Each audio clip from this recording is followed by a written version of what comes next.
सकते हैं secondary symptom, जो सिम्टम उतने ज्यादा कंसर्निंग नहीं जितने प्राइमरी सिम्टम, लेकिन फिर भी थोड़े थोड़ा कंसर्निंग है। जिसमें मान लो सबसे ज्यादा देखें फीडिंग डिफिकल्टी, ऐसे बच्चों में 95% बच्चे इस बैच वाले 1001 बच्चों में कि उनके पेरेंट्स को खाना खिलाने में, फीडिंग करने में बहुत बड़ा चिंता होती थी, डिफिकल्टी होती थी, जिसमें 52% इंप्रूवमेंट आ गया। यानी कि काफी सारे बच्चे तो पूरी तरह ठीक हो गए, काफी सारे बच्चों को हो सकता है 10%, 20% ही फर्क पड़ा हो, तो एवरेज निकल के 52% आया। तो एज लॉन्ग एज आपको कुछ ना कुछ सिम्टम में इंप्रूवमेंट दिख रहा है, इसका मतलब बाकी सिम्टम जिसमें इंप्रूवमेंट दिखना बाकी है वो भी आएगा। कौन से बच्चे में कौन सा वाला सिम्टम पहले इंप्रूव होगा, कौन सा बाद में इंप्रूव होगा, ये बताना बड़ा मुश्किल है, लेकिन ये बताना आसान है कि हर बच्चे में सारे के सारे सिम्टम धीरे धीरे ठीक होते होते दिखेंगे ही दिखेंगे। आप इसको करते रहिएगा। तो ये आप देख रहे हैं, ये सेकेंडरी सिम्टम है। जैसे मान लो सेल्फ इंजरी करना हम डायरेक्ट न्यूरो डेवलपमेंटल डिसऑर्डर के प्राइमरी सिम्टम में तो नहीं लेंगे, लेकिन हाँ पेरेंट्स के लिए तो कंसर्निंग है ही है कि सेल्फ इंजरी करेगा तो बच्चे को चोट लगेगी, तो वो चिंता की बात है। तो इस वाले ग्रुप में 1001 बच्चों में करीब 46% पेरेंट्स ने ये रिपोर्ट किया कि हमारे बच्चों के बिहेवियर में सेल्फ इंजरी भी वन ऑफ द सिम्टम है। और इसमें 61% पेरेंट्स ने रिपोर्ट किया, 61% ऑन एवरेज इंप्रूवमेंट देखा गया। यानी कि काफी बच्चों का जो सेल्फ इंजरी वाला जो बिहेवियर था वो पूरी तरह खत्म हो गया, और काफी बच्चों का अभी भी लिंगर ऑन कर रहा है, तो एवरेज जाके कहीं 61% पे आ गया। तो इस तरह से आप देख रहे हैं, these are called the secondary symptom. अब आते हैं टर्शरी सिम्टम्स। टर्शरी सिम्टम में वो वाले सिम्टम्स हैं जो एक नॉर्मल बच्चे को भी होती है, जैसे कि अस्थमा होना, सीजर पड़ना, माइग्रेन पड़ना, डायरिया होना। दीज आर द सिम्टम्स जो एक नॉर्मल बच्चे में भी हो सकते हैं, किसी भी बच्चे में हो सकती है, लेकिन ऑटिज्म और एडीएचडी के बच्चों में ये अधिक होता है। अधिक होने का एक कारण तो ये है कि उनको किसी न किसी रूप में केमिकल से भर दिया गया है, और हाइपर एक्टिविटी को कम करने के लिए अलग दवाई दे दी गई है, और वो शांत बैठे रहें, ठीक से सोएं, उनके लिए अलग दवाई दे दी गई है। तो उनको इतना दवाइयां भर दी, as a result of that जो भी दिक्कत पहले नहीं थी वो दिक्कत भी आने लगी। जैसे इस वाले ग्रुप में सीजर्स, करीब 1/3 बच्चों को कि पेरेंट्स ने रिपोर्ट किया टाइम टू टाइम उन्हें सीजर होते थे, और सीजर की दवाइयां भी चलती हैं, उसके बावजूद भी सीजर होती हैं। जबकि 76% इंप्रूवमेंट हो गया सीजर से, यानी कि अधिकतर बच्चों का सीजर पूरी तरह खत्म भी हो गया, सीजर की दवाई तो छूट ही गई। और जैसे अस्थमा, करीब 31% बच्चे इस वाले बैच के जिनके पेरेंट्स ने रिपोर्ट किया कि हमारे बच्चे को अस्थमा या रेस्पिरेटरी डिसऑर्डर के भी सिम्टम है, और कैन प्रोटोकॉल फॉलो करने के बाद ऑन एवरेज 26 डेज 83% इंप्रूवमेंट इसमें देखा गया। यानी कि इसमें बड़ा अच्छा इंप्रूवमेंट देखा गया। तो इस तरह से आप देखेंगे कि जैसे ऐसे बच्चों का कफ एंड कोल्ड अधिक बहुत कॉमनली बहुत ज्यादा होता है इन कंपैरिजन नॉर्मल किड्स, उनकी इम्यूनिटी ज्यादा कम होती है, कॉम्प्रोमाइज होती है। तो 72% पेरेंट ने यही रिपोर्ट किया था, लेकिन 60% इंप्रूवमेंट पा गए। तो यहां समझना पड़ेगा, जब 60% का मतलब ये नहीं कि 60% पूरी तरह ठीक नहीं हुए, काफी बच्चों का पूरी तरह ठीक हुआ, काफी बच्चों का 40% ठीक हुआ, तो एवरेज निकल के 60% तक आ गया। तो these are all called constipation में 81% पेरेंट्स की दिक्कत थी कि कॉन्स्टिपेटेड मेरा बच्चा रहता है, और कैन प्रोटोकॉल कुछ दिन फॉलो करने के बाद ये दिक्कत 66% कम हो गई, सुधार हो गया। तो एक बड़ी उपलब्धि है, राइट। तो ये टर्शरी सिम्टम्स, तो इससे ये सारे सिम्टम्स और डिटेल में ये तो बुक में है ही, आप देख ही सकते हैं। और अपने इस बैच का जो इस तरह का ऑब्जर्वेशन स्टडी है वो रिपोर्ट साथ में मैं भेज रहा हूँ इस वीडियो के, तो उसमें भी आप अपने बैच के भी देख सकते हैं। तो जिससे आपको ये आइडिया लगेगा कि जिस तरह से आपके बच्चे में काफी सारे पैरामीटर्स में इंप्रूवमेंट आपने देखा क्लियरली, ठीक जो आपने रिपोर्ट भी किया हमें, ठीक उसी तरह से जिन जिन फील्ड में इंप्रूवमेंट उतना नहीं हुआ उनमें भी इंप्रूवमेंट होगा आने वाले दिनों में। तो एक सवाल तो ये कि कब तक कैन प्रोटोकॉल फॉलो करते रहना है, लॉन्ग टर्म तक फॉलो कीजिए। Let it be the life style, let it be the part of the life and style. यानी कि बच्चे का खाना पीना रहन सहन इसी प्रकार करते रहिए, इसमें नुकसान तो कुछ है ही नहीं। इससे बल्कि ये होगा कि बच्चे का मेंटल एंड फिजिकल डेवलपमेंट ज्यादा अच्छा होगा इन कंपैरिजन टू जो कन्वेंशनल तरीके से आप बच्चे को अभी तक पाल पोस रहे थे। तो ये जिंदगी भर करना है, एटलीस्ट अगले कुछ साल तक तो करना ही करना है। ठीक होने के बाद भी इसी पे रहिए, बिकॉज ठीक होने के बाद कोई गारंटी नहीं है कि वो बच्चा ठीक ही रहेगा।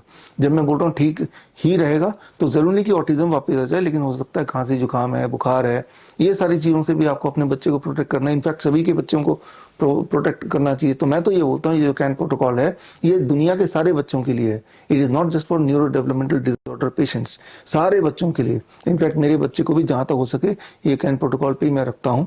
और मैंने अपने बच्चे को कभी वैक्सीन नहीं लगवाया, एक वैक्सीन गलती से लग गई थी और दैट इज ऑल। और ना कोई इंजेक्शन लगा, ना कोई दवाई ली।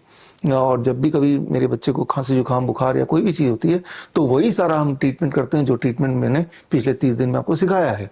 तो और my child is 12.5 years old now. तो मैं आपको उदाहरण देना चाहता हूं कि हमारे ऐसे बहुत सारे पेरेंट्स हैं जो हेल्दी बच्चे को हेल्दी रखने के लिए ये कैन प्रोटोकॉल टाइप ये करते हैं प्रोग्राम। और आपने तो ये देखा ही कि जब कैन प्रोटोकॉल आपने खुद फॉलो किया तो आपके भी कई सारी बीमारियां खत्म होने लगी। तो ये can protocol is not just for neuro developmental disorder, it is just to prevent the disease, cure the disease and remain healthy for rest of the life, mentally and physically. तो कब तक करना है इसका जवाब मिल गया। कोई सिम्टम आपके तरफ से रिपीटेडली आ रहे हैं कि हमारे बच्चे का तो आई कांटेक्ट ठीक नहीं हुआ, वो तो रह ही गया। हमारा बच्चे का नींद ठीक से ठीक नहीं हुई, वो तो रह ही गई। हमारे बच्चे का फीवर पहले से कम हो गया लेकिन अभी फीवर आता है, फिट्स पहले से कम हो गया अभी भी आता है। तो इन सब का एक कंक्लूसिव जवाब यह है कि आप आंख बंद करके कैन प्रोटोकॉल लगातार स्ट्रिक्टली फॉलो करते रहिए। पूरा परिवार मिलके आपको देखेंगे कि हर दिन जो फैक्टर रह गए हैं, सिम्टम रह गए, उनमें इंप्रूवमेंट दिखता जाएगा। तो अब आगे चलते हैं इस वाले 1001 बच्चों के।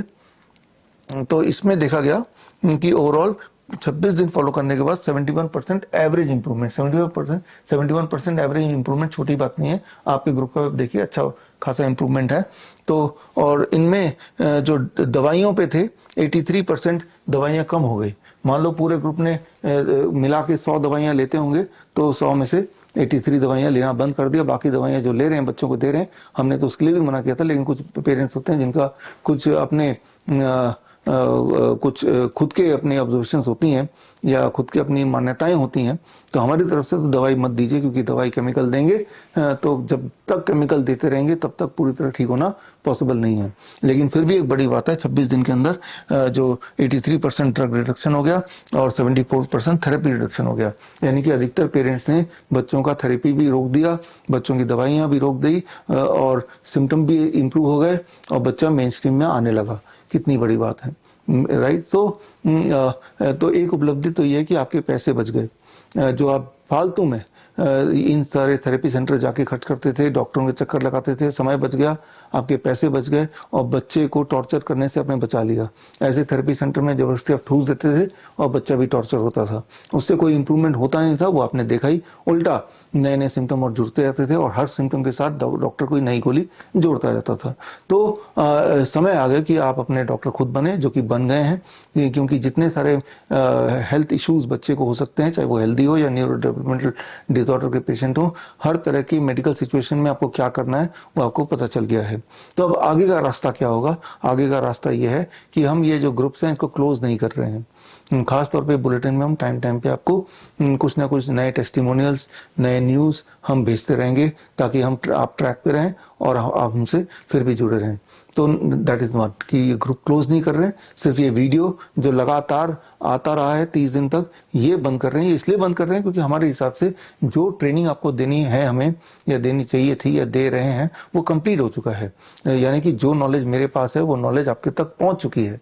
ये जो वीडियोज हैं, ये 30 video including this video, in videos को आप अच्छी तरह कहीं और सेव करके रखिए, व्हाट्सएप के भरोसे मत छोड़िए। क्योंकि व्हाट्सएप में एक वीडियो कुछ दिन तक तो रहता है, फिर व्हाट्सएप खुद ही उसको डिलीट कर देता है। आप उसको क्लिक करेंगे तो चलेगा ही नहीं।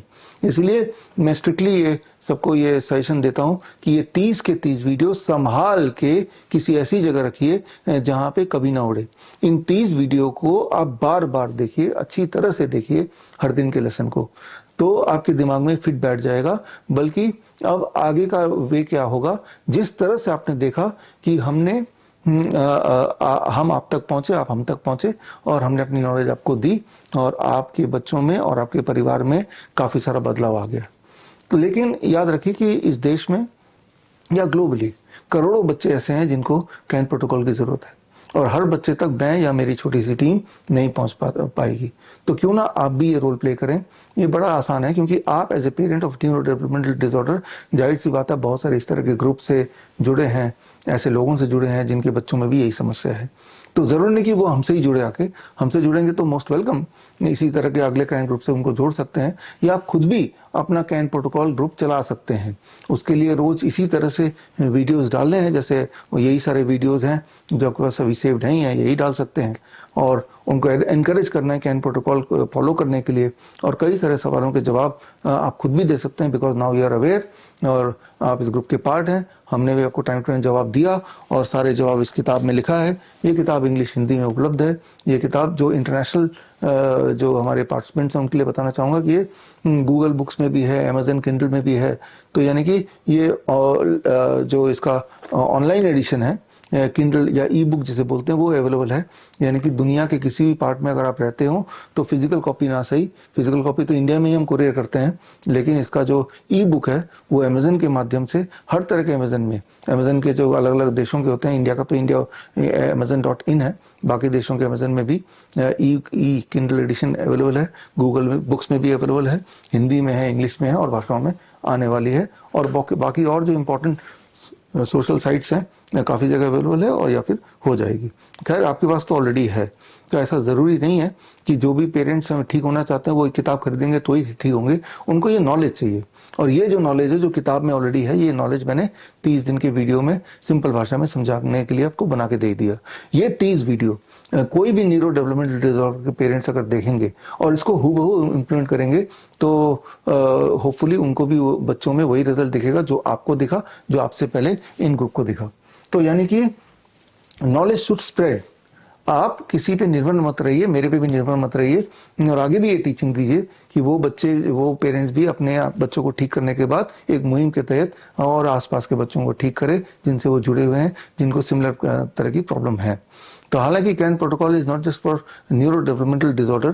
किसी भी बच्चे को कोई भी दिक्कत है, इवन डायबिटीज टाइप 1 है फॉर एग्जांपल, जो कि ऑटोइम्यून डिजीज है, अगर ऑटोइम्यून डिजीज का बच्चा, डायबिटीज टाइप 1 का बच्चा कैन प्रोटोकॉल फॉलो करता है तो मोस्ट लाइकली उसकी इंसुलिन छूट जाएगी, उसकी ब्लड शुगर नॉर्मलाइज होने लगेगा। तो यानी कि कोई भी बच्चे को कोई दिक्कत है तो सीधा कैन प्रोटोकॉल बोलो कर दें। और कैन प्रोटोकॉल कैसे करना है, ये 30 वीडियो आपके पास है, किताब आपके पास है। तो वे फॉरवर्ड ये है कि आप मेंटर बनिए जैसे हम बने हैं, ताकि आप एक मिशन से जुड़ेंगे तो आपको बार बार ध्यान रहेगा, और तो आप खुद भी पटरी पे रहेंगे। ये तो हुई पहली बात। एक्चुअली ये दूसरी बात है। पहली बात तो यही होगी ना कि ये बुलेटिन में हम टाइम टू टाइम आपको स्टोरीज भेजते रहेंगे, न्यूज भेजते रहेंगे, कोई भी नई डेवलपमेंट बताते रहेंगे। तो और दूसरी बात कि यू बिकम ए मेंटर। तीसरी बात, मेंटर बनने का एक और तरीका है, मोर प्रोफेशनल वे, कि आप हमारा CAAR certification in autism and ADHD reversal ये कोर्स भी कर सकते हैं। ये 1 मंथ ऑनलाइन ट्रेनिंग प्रोग्राम है, और इस ट्रेनिंग प्रोग्राम को करने के लिए स्क्रीन पे दिए हुए लिंक में जाके आप ये कोर्स में अप्लाई कर सकते हैं। हर महीने नया बैच बनता है, 1 महीने का ऑनलाइन ट्रेनिंग है, 4 क्लासेस होती हैं 2-2 घंटे की, और उसमें क्वेश्चन आंसर्स और कई सारी एक्टिविटीज होती हैं। तो ये ट्रेनिंग करेंगे तो श्रीधर यूनिवर्सिटी से प्रोफेशनली आपको एक सर्टिफिकेट मिलेगा, तो वो और प्रोफेशनल हो जाएगा। उसमें नॉलेज वही वाली है जो किताब में है, नॉलेज वही वाली है जो मैंने आपको 30 दिन में दिया है, लेकिन थोड़ा और कॉम्प्रिहेंसिव हो जाएगा और थोड़ा और प्रोफेशनल हो जाएगा। जरूरी नहीं कि करना है, लेकिन मैं आपको ऑप्शंस दे रहा हूँ, ये कर सकते हैं। और इसके अलावा टाइम टू टाइम हम आप जैसे पेरेंट्स को बुलाते हैं, और ये तो हम ऑनलाइन से जुड़े हैं, हम फिजिकली भी कांटेक्ट करते हैं। अभी प्रीवियसली हमने 23 जुलाई 2025 में इवेंट किया था दिल्ली में, तब भी ऑटिज्म और ADHD के कुछ बच्चे पेरेंट्स को बुलाया था और वो स्टेज पे आए थे। फिर हमने 30 नवंबर राजीव दीक्षित जयंती के दिन हमने कार्यक्रम किया था ऑटिज्म पे, और तब भी कई सारे पेरेंट्स इन्हीं बैच में से आए थे और जिन्होंने अपनी स्टोरीज बताई थी, बच्चों को लेके आए थे, बच्चों ने गाना डांस सुनाया था।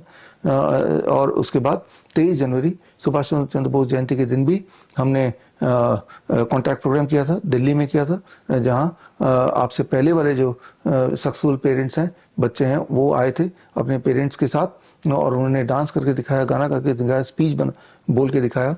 वो सारी चीजें जो उनके ड्रीम में भी नहीं थे कि ऐसा वो बच्चे कर सकते हैं उनके पेरेंट्स के, वो करके दिखाया। और उनका मकसद क्या था पेरेंट्स का, या हमारा मकसद, ताकि बार बार आपके दिमाग में रीइंफोर्स करें कि autism and ADHD is preventable and also curable, preventable and also curable, right. तो उस चीज को रीइंफोर्स करने के लिए हमने हम time to time contact program रखते हैं। अगला जब कॉन्टैक्ट प्रोग्राम होगा तो आपको भी हम इन्विटेशन देंगे और आप में से भी कुछ पेरेंट्स हम चाहेंगे कि आप आएँ। और ये कॉन्टैक्ट प्रोग्राम जो होता है, हमारे सेमिनार्स जो होते हैं, कॉन्फ्रेंस जो होते हैं, दिल्ली में हम रखते हैं, क्योंकि दिल्ली में हमारा हेड ऑफिस है फरीदाबाद में, तो इसीलिए हमारे लिए कन्वीनियंट है। और बाकी देश विदेश से लोग आते हैं तो ये एक मीटिंग पॉइंट हो गया। और इसको लाइव भी करते हैं कई चैनल्स में। और आपने भी देखा होगा, आप में से बहुत लोगों ने, नहीं देखा तो मैं आज ही इन तीनों प्रोग्राम के लिंक मैं भेज रहा हूं, और लिंक से आप लाइव प्रोग्राम के ये पूरे वीडियोस देखिए तो आपको बहुत कुछ सीखने को मिलेगा, आपको हिम्मत मिलेगी। आप ये देखेंगे कि आपके बच्चे की तरह ही बहुत सारे बच्चे, ढेरों बच्चे जो ना केवल पूरी तरह ठीक हो गए, ना केवल नॉर्मल स्कूल में जाने लगे, बल्कि एक कदम आगे बढ़कर वो आके स्टेज में भी आके हजारों की भीड़ के सामने गाना गा के दिखा रहे हैं और भाषण दे रहे हैं, डांस करके दिखा रहे हैं, और लोगों को एनकरेज कर रहे हैं कि, और लोगों को ये मैसेज दे रहे हैं कि autism and ADHD is completely curable and reversible.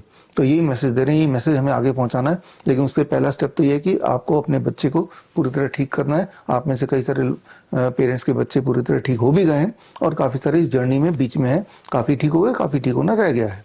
तो अब आगे का रास्ता क्या होगा, और तेजी से ठीक करने के लिए सिर्फ एक बात याद रखिए कि किसी भी हालत में कोई भी केमिकल बॉडी में ना जाए। ये सबसे इंपॉर्टेंट बात है। केमिकल बॉडी में कैसे जा सकता है? जब कोई क्रीम लगाते हैं, जब कोई शैम्पू लगाते हैं तो केमिकल जाता है। इवन जब कोलगेट टूथपेस्ट करते हैं तो केमिकल जाता है। कोई भी तरह का टूथपेस्ट करते हैं केमिकल का, तो केमिकल बॉडी में जाता है। फिर फास्ट फूड खाते हैं तो जाता है, एलोपैथिक दवाई लेते हैं तो केमिकल जाता है। तो हर तरह से अगर केमिकल का हम बंद कर दें बच्चे के अंदर इनपुट, और ऐसा 1 महीने तक भी कर पाए, तो हमने देखा कि बच्चों में ड्रास्टिक चेंज आता है। यहां मैं बात कर रहा हूं फ्रूट्स वेजिटेबल की। आजकल जैसे आपको पता है पेस्टिसाइड्स होते हैं ज्यादा फ्रूट्स एंड वेजिटेबल में, तो जो बाजार से लेके फ्रूट्स एंड वेजिटेबल बच्चे को देंगे भी तो उसमें केमिकल होंगे। तो उससे कैसे प्रोटेक्ट करें? तो आज ही इस वीडियो के बाद मैं एक वीडियो डाल रहा हूं, उसमें देखिए कि फ्रूट्स एंड वेजिटेबल से पेस्टिसाइड आप कैसे निकाल सकते हैं घर बैठे ही, ताकि आप पूरी तरह ना भी निकले, 70-80% तो निकल जाएगा, ताकि हम मिनिमाइज कर सकें बच्चों में के खाने में केमिकल्स। तो इस वीडियो के बाद एक वीडियो और दे रहा हूं, उस वीडियो को देख के आज से अपने वेजिटेबल्स और फ्रूट्स को पेस्टिसाइड एंड केमिकल फ्री कीजिए घर पे बैठ के ही। हालांकि इससे 70% तक ही या 80% तक ही निकलेगा, स्पेशली आउटर लेयर में जो है, अंदर के तो फिर भी रह जाएंगे। लेकिन चलो कुछ तो अच्छा है, कुछ तो करें।